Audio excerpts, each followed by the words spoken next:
my name is Nilza Santana and I am one of the career coaches here at Lambda. Today I'm going to be presenting a pre-recording on the financial planning presentation.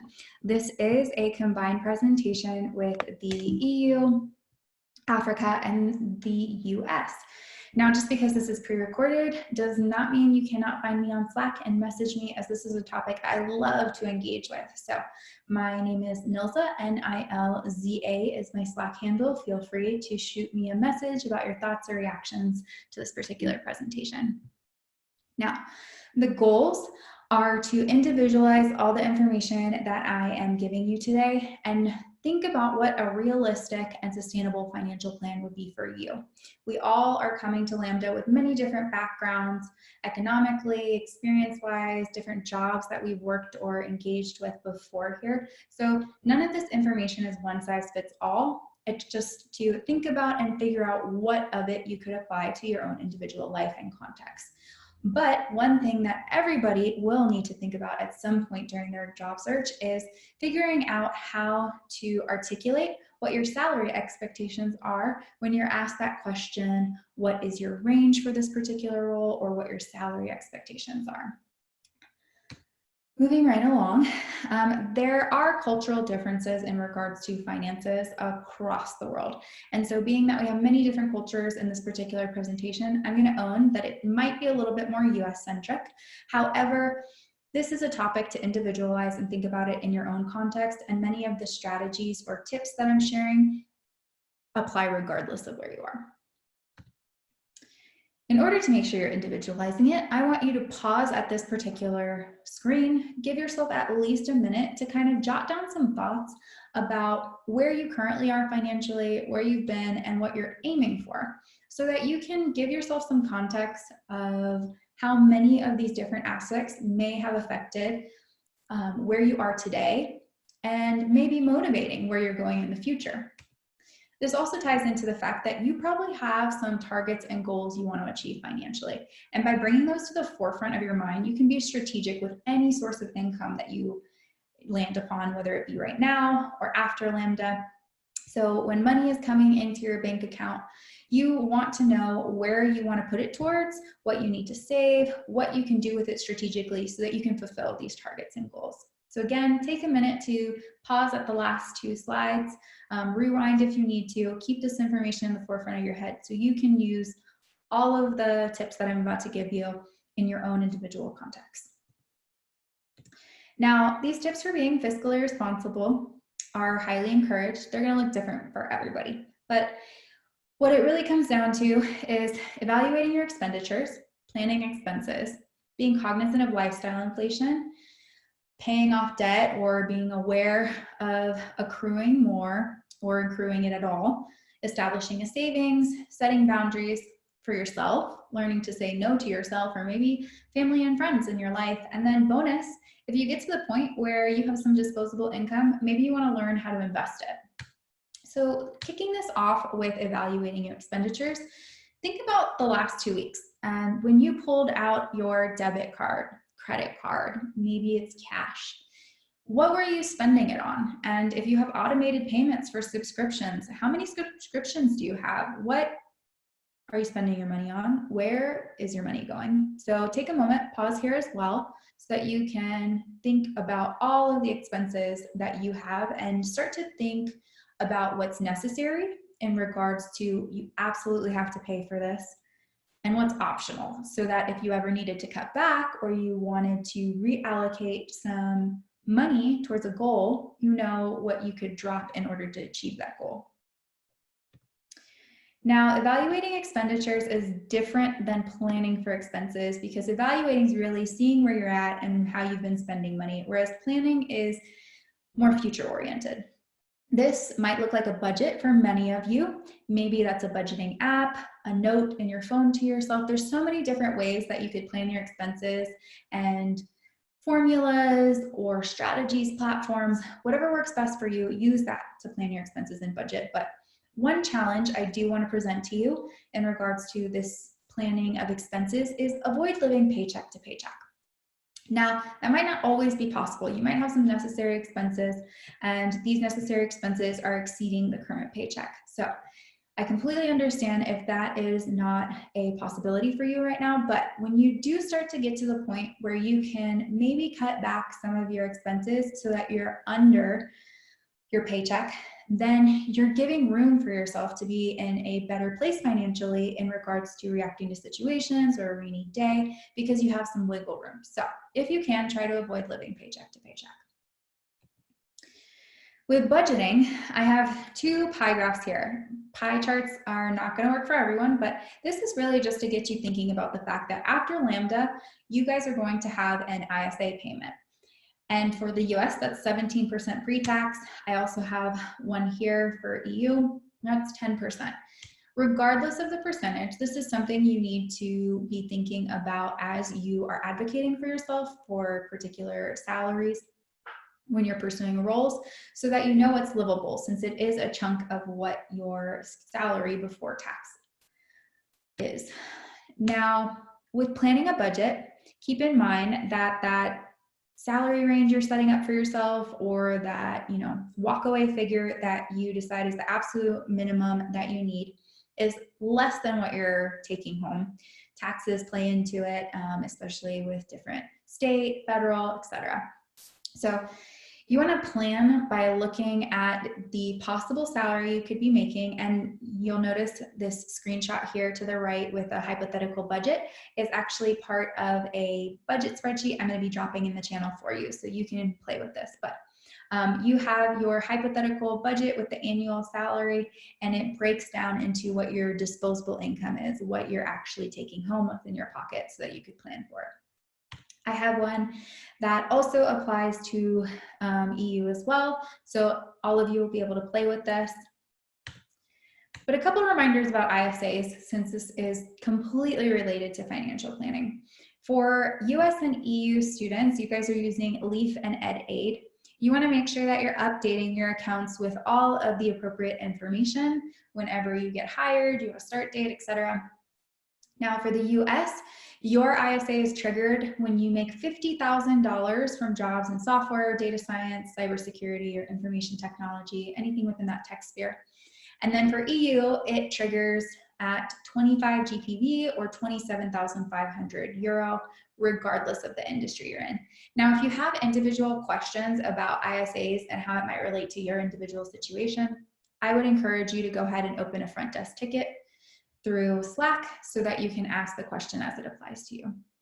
And for Africa, you're not using LEAF or EdAid. I'm not going to dive too deep into your particular situation because that will have been communicated and coordinated with you guys. But takeaway, your ISAs tie into your personal finances. So this is something you want to think about and budget for.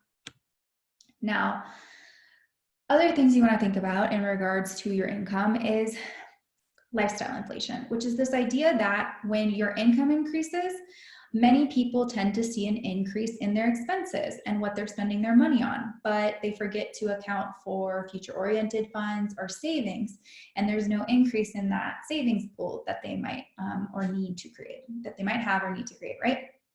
So I'm just bringing this to your attention because maybe you get a six-figure job out of Lambda. You get super excited. You were living off of a lot less before you had those six figures. You're doing okay. There were some expenses that you wanted to take care of or some things that you wanted to buy. And now you're really excited. So you're doing more social outings, you're doing more social events, you're buying groceries and things that get you excited that you didn't buy before. That's perfectly fine. I want you to enjoy and treat yourself. But keep in mind that as your income increases, you really want to be critical of what your needs are and think about where that money is going so that you can still hit those targets and goals that you've been aiming for. So not that you can't spend more money, but just think about where it's going. Now, part of where your money might be going is debt from before Lambda, credit card debt that started during Lambda. Think about your situation. Regardless of what the debt is, you want to be strategic about how you're paying it back. These are just two repayment strategies called the debt avalanche and the debt snowball. Dave Ramsey popularized these strategies, and he talks about that particular topic. So that's someone you can look up if you're interested.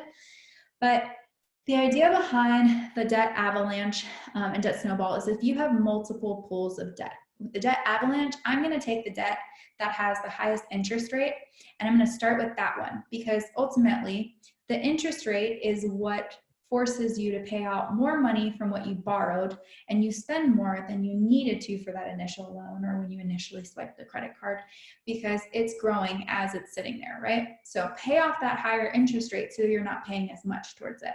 And if it's multiple pools of money, start off with the highest one and then go down from there. Or you could do the opposite, where I start with the debt snowball. Maybe I have a small credit card statement that I need to pay off over 3 months, and I have some student loan debt. I'm going to start with the smallest balance, and with each balance that I'm able to pay off while still doing the minimum payment on all balances, I'm going to increase my minimum payment and pay off as much as I possibly can on the smallest one. And once I'm done paying off that one, then I can reallocate the money that was going towards the smallest debt over to the next sum that I need to pay off until I'm completely done. And what will happen is then hopefully you're done paying off all your debt, and now the money can be disposable income or it can be allocated towards other things. So in general, when it comes to debt, if you can avoid accruing it, consider it. But there's nothing wrong with debt. It does help people get to a better place financially. You just want to be aware of how you're going to pay it off and how much you're spending on that debt. Now, reasons to establish a savings rate. I've talked a little bit about this in the presentation already, but rainy days are going to happen. You've probably experienced some rainy days, and those are the days when your car breaks down, when something comes up health-wise, and you have to pay money towards whatever the situation might be. So when you have a savings, thankfully, it can be a little bit less stressful because you have money to pull on, right? In addition, it can reduce the influence that money has when you have to make a decision or when you have to react to a situation, because you know you have that money to fall back on and you can grab it out of your own individual account, right? Or wherever you decide to put that savings. It can also help you to avoid accrue more debt because you have money that you can pull from and use towards different situations. And honestly, cash can be king in transactions. So if I want to buy a car, I might want to put down a lump sum so that my loan amount is less and I can pay it off quicker so that it's not accruing more interest. And there might be financial situations after Lambda, for example, housing. I want to buy a house or I want to move into an apartment that I need a down payment for. And if I need that down payment, I'm going to need some cash. So if I save for it now, I'll be able to have that wiggle room to look into the apartments that I'm interested in, look into the houses I'm interested in. Again, apply all of this as it fits into your own financial planning and goals and targets so that you can think about what is it that I need to save. Regardless of what you're saving for or towards, I would challenge you that any source of income that you have, you set a rate for yourself or a certain amount that you set aside regardless. I don't care if it's $10, I don't care if it's 50 or a percentage. Challenge yourself that if you have a little bit of money coming in, don't spend the full paycheck if you don't have to, and go ahead and set some aside. Now, being strategic with your money does mean setting some boundaries. Again, this could be for you, it might be with family, it might be socially. It's important to recognize that you don't have to apologize if it does involve other people for trying to pursue your goals. So saying something along the lines of, in a situation where somebody's asking you to borrow money and you know you don't necessarily have that money to give them right now. So I really love to help, but I'm on a tight budget. I can't afford to lend you money right now. So you don't have to apologize. I bring this up because in previous presentations, students brought up the fact that when you're pursuing what you need to for yourself, there's absolutely no reason to apologize. So just gentle reminder, but even however you word it, what I want you to remember is practicing having some phrases ahead of time to be able to decline and say no and set those boundaries will make it far easier when these situations present themselves to be able to navigate them. So practice saying, I can't loan you money at this time. One important thing about loaning others money out of your own account or out of your own pocket is you should probably treat it like a gift, especially if you know that you have people in your family or friends who can be slow to pay it back. They may never pay it back. So you want to treat that money as a gift and not depend on it so that you're not in a situation where you're scrambling to figure out how you're going to pay for something because you let somebody else borrow some money that you may have needed. moving right along, bonus. Now, say you hit some financial goals and targets, you have some disposable income coming in, which is ultimately money that has no particular use. It's kind of just sitting there after you paid all your necessary expenses. You even enjoyed some of your optional expenses, but you have some more money sitting there. Maybe you want to invest it. These particular books, the Little Book of Common Sense Investing and Set for Life, might be a little bit more US centric. However, they still offer a great perspective for common sense of investing on index funds, which is an approach Warren Buffett has used in regards to investing. I'm not going to dive too deep into any of these, but Set for Life is really cool because it does the recommendations that Scott Trench makes are based off of a $50,000 income, and he is encouraging people to consider the idea of financial freedom, which is working because you want to, or being in a financial position because you want to, not because you're forced to in regards to having to work and get a particular income or salary. So he offers some perspective on investing in real estate, side hustles. There's a lot of different topics in that book. So we also have had Wealthfront do a personal finance bootcamp. It is on our YouTube channel. That presentation dives in deeper into retirement funds, 401ks, IRAs. So if you want some more information regarding that, go ahead and look up this presentation on our YouTube channel. Now, we're going to tie this information into the fact that you need to come up with a walkaway figure and know a general range for which you are aiming for a salary for the roles that you're going to be applying for. This is going to look different in, say, San Francisco versus Atlanta versus the Midwest, even in Europe or Africa. All of the ranges that you might offer for those particular markets is going to be completely different. So you want to do your research. You want to know what your value is in regards to previous experiences that you're bringing, or what backgrounds you might have in other industries. What's within your control when you're thinking about these things? First off, your savings and your safety net. You create a savings and a safety net to fall back on in case, say, you get a job and they offer no relocation, so you have some wiggle room. And maybe you can take a lower paying job that gives you some learning potential and growth. This is something that is slightly within your control. It's definitely something you can think about and try to plan for, or at least you have a choice in the matter. And then your career goals. Now, are you particularly passionate about a nonprofit organization and you would be open to taking a role with them, though nonprofits often make less money than other companies? Or maybe you want to join a startup. Startup financial situations can look completely different depending on their funding, and that funding can change. So if you want to join a startup, this is something that you might want to think about. You might have some very pointed questions as you interview with a startup about what the financial situation looks like if it's just getting off the ground. And this ties into benefits and job perks, because different industries, different companies all offer completely different benefits or perks. And maybe you're somebody who needs health insurance, for example, and you want it covered as much as possible. If you take a contractor role, are you okay not receiving health insurance, or are you going to have to pay for your own outside and pursue it and look for it? So relocation is one of the last ones. This might be an open option for you. Not everyone can pick up where they move to. Some of you do have some obligations, or you need to stay where you're at. So it is within your control to think about all of these topics and plan for them. Now, what's not within your control is the local job market, the cost of living, and the economy. So expensive areas like San Francisco and New York are expensive regardless of the salary that you have. The economy is going to go where it's going to go, and we just kind of get to go along for the ride, see what's happening in our individual, where we're living in our individual markets. So, and with the local job market and talent market, that does kind of cap sometimes what you can be earning.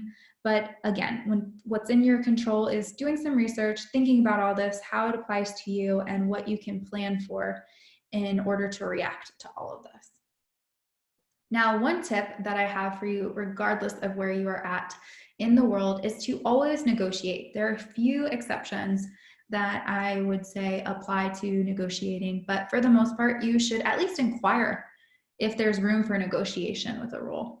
And I have an article on here that when I drop the slides, you'll be able to click through. But what I liked about this article in regards to negotiating abroad, maybe in a culture that you're not used to, is that regardless of the cultural differences on how you might approach negotiating, the author of this article encouraged you to negotiate regardless.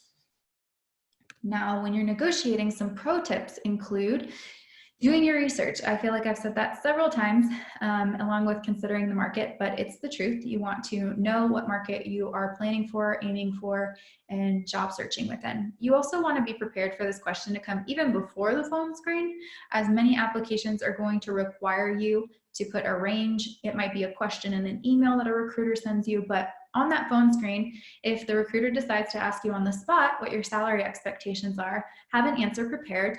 If you're caught off guard, at least say market value for that particular area and city. But if you know it, having done research ahead of time, even better.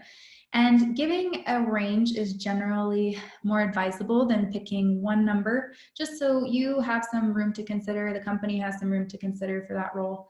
And having done your research, you want to make sure that it was realistic and that you didn't under or overestimate yourself. Now, negotiating can be kind of nerve-wracking.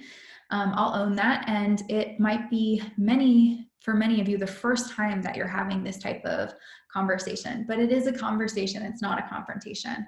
So if they made you an offer, they're excited about you, they want to hire you, and you can ask questions about, again, is there even room to negotiate, and what is there room to negotiate? So don't be afraid to ask them questions, and don't feel like you need to accept it on the spot. I want you to take at least 24 hours for any offer that you receive and think about it. And first opportunity you have to be able to get it in writing, please do. You can, if it is a verbal offer, go ahead and articulate what you understood in an email, write it up, and send it back to the person you were having a conversation with. So, Nilsa, it is my understanding that blah, blah, blah company will be offering me $70K. I'm very excited to talk more about this soft offer. And soft offer is what we call when it's verbal or they let you know that an offer's coming. And a formal offer is when you get it in writing, it's signed, you have the contract. For the sprint assignment for this particular presentation, please note it is optional, but I would encourage you to do so, if not now, at some point in time here at Lambda. I want you to complete a budgeting spreadsheet, maybe pick a tool if the spreadsheet's not for you. Maybe find a website, whatever it is, I don't care. But I want you to think about your budget, especially as it pertains to an ISA and future planning, so that you can set some financial goals for yourself. And in order to know what your walkaway figure is, go ahead and research 5 job titles that you think you would be interested in or qualified for as it relates to your track, maybe as it relates to your track and the background that you're bringing forth. So research it, find those average salaries by just going to Google, type in the title, type in the city you might be aiming for, and then type in average salary. There should be several websites that give you some information. Try to look through all of them so you can find a healthy range. And if you're unsure about doing any of this, stop by the Career Help office hours that coaches host so that we can talk to you about what might work best for you. I know I've said a bajillion times you and your individual situation, but I hope that if nothing else, this presentation got you thinking about your finances and where you're at, where you could be in the future. And Lambda is so excited that you're here and that we can help be a part of wherever you're going. Thanks for stopping by, guys.